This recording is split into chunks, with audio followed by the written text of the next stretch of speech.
Online शिक्षा एक अपने आप में एक परिस्थिति को फुलफिल करती है।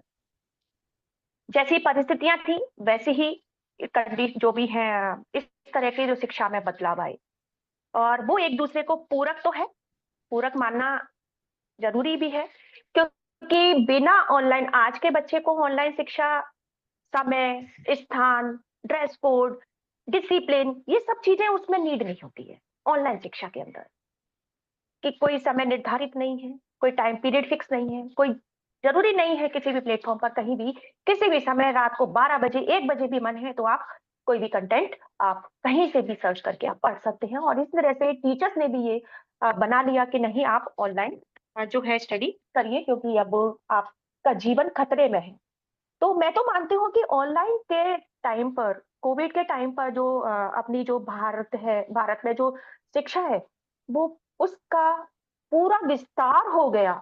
यानी व्यक्ति हर बच्चा यूके से, स्विट्ज़रलैंड से, अलग-अलग देश से, अलग-अलग बाहर मतलब अंतर्राष्ट्रीय स्तर पर वो जुड़ गया आई और डन वही समय कोर्स था ऑनलाइन। जहाँ से संस्कृत का 1 साल का कोर्स मैंने किया ऑनलाइन, अपनी वोकैबुलरी सुधारने के लिए। तो ये मेरा एक सौभाग्य रहा कि ऑनलाइन शिक्षा अवेलेबल थी। पर तो एक मैं बस चीज़ आपसे पूछना बहुत चाहता हूँ अच्छा। कि ऑनलाइन का रिवाज चल पड़ा, क्लास में बच्चों का आना बंद होने की वजह से, लेकिन ऑनलाइन हर कोई अफ़ोर्ड नहीं कर सकता था उस टाइम पे। बहुत सारे बच्चे डिप्राइव हो गए एजुकेशन में।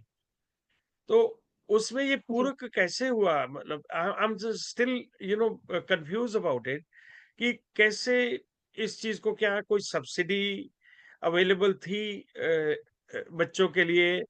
क्या कोई ऐसी अवेलेबिलिटी थी जहाँ पर उनको घर बैठे नोट्स पहुँच जाते, जो अफ़ोर्ड नहीं कर सकते थे लैपटॉप, कंप्यूटर या डिजिटल फ़ोन्स जहाँ पर वो ऑनलाइन पढ़ सकते? तो हाउ दैट जी। मैनेज टू यू नो सब सब क्योंकि सब्सिडी तो मेरे को कन्फ्यूज़न रहता है कि वो कैसे उसको टॉप अप कर पाए? देखो, उस समय हमारी गवर्नमेंट ने काफ़ी हेल्प की और वो हमारे लिए भगवान के रूप में, ईश्वर के रूप में खड़ी रही और उस समय अगर बच्चे जिस माँ-बाप ने कह दिया कि मेरा बच्चा तो नहीं पढ़ सकता, मेरे पास मोबाइल नहीं है, ग्रामीण जो परिवेश है वहाँ कहाँ से आएँगे? इस तरह से मल्टीमीडिया सेट, स्मार्टफ़ोन, तो ऐसे लोगों के लिए तो ऐसे तो बच्चे हमारे काफ़ी पिछड़ जाएँगे।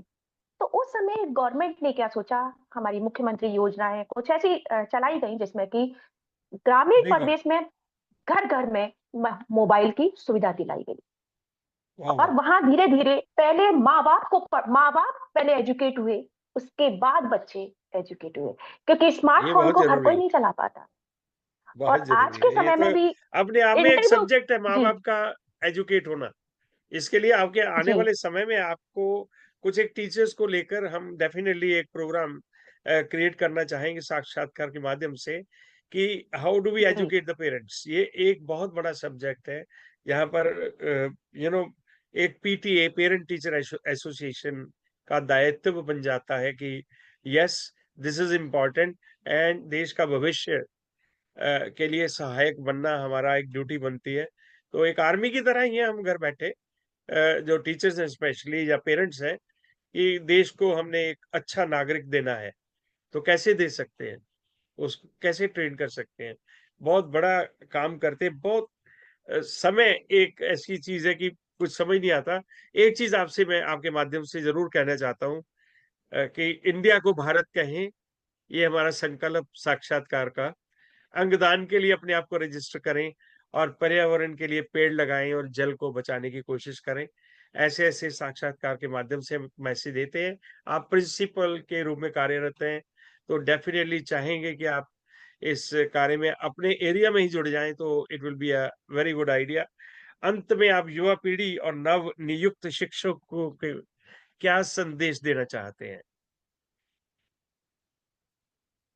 युवा पीढ़ी और नवनियुक्त शिक्षक के लिए पहला संदेश तो मैं नवनियुक्त जो शिक्षक हैं उनके लिए ही है कि वो आज के अकॉर्डिंग जो एजुकेशन सिस्टम को अपनाएं, इनोवेशन यानी नवाचार जो तकनीकी है उसको अपनाएं क्योंकि बच्चों की जो मेंटेलिटी है उसके अकॉर्डिंग टेक्नोलॉजी अपने आप अपडेट होती है, क्योंकि जी, इस तरह की जो टेक्नोलॉजी पर बेस्ड है, वो मैंने बाल शिक्षा नवाचार एक बुक मैंने आपको शेयर की थी।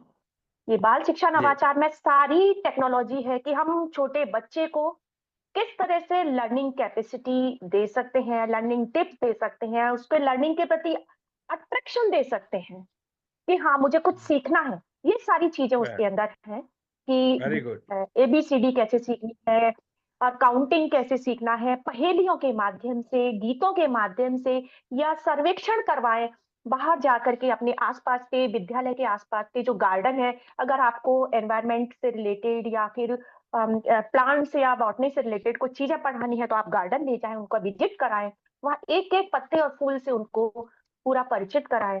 अगर किसी देखिए जूलॉजिकल हमारी पार्क जो से रिलेटेड किसी जी, एनिमल का। हमारी जी कोशिशें पता क्या रही हैं निशा दी कि हम यही कोशिश करते हैं कि बुजुर्गों की सेवा कैसे करें। हम यही बुक्स लाते रहे बच्चों के लिए, लेकिन जो आपने क्रिएशन की है दैट इज ऑल्सो इम्पोर्टेंट। वो बहुत ही ज्यादा इम्पोर्टेंट है कि बुजुर्गों की ड्यूटी क्या बनती है।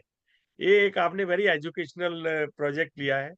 मैं बहुत आभारी हूँ, बहुत बहुत अनुमोदना करता हूँ कि आपके आप जैसे दानिशमंद शिक्षक जो है इतनी व्यस्तता के बावजूद भी अपने आप को समाज के लिए, अ, प्रशासन के लिए, देश के लिए हर टाइम मतलब टू द पॉइंट खड़े रहते हैं। I am very very thankful. तो आज के प्रोग्राम को फाइनल टच देने के लिए अगर आपकी इजाजत हो तो हमारी एक सोच आपके साथ जरूर शेयर करना चाहेंगे, और डेफिनेटली चाहेंगे कि एक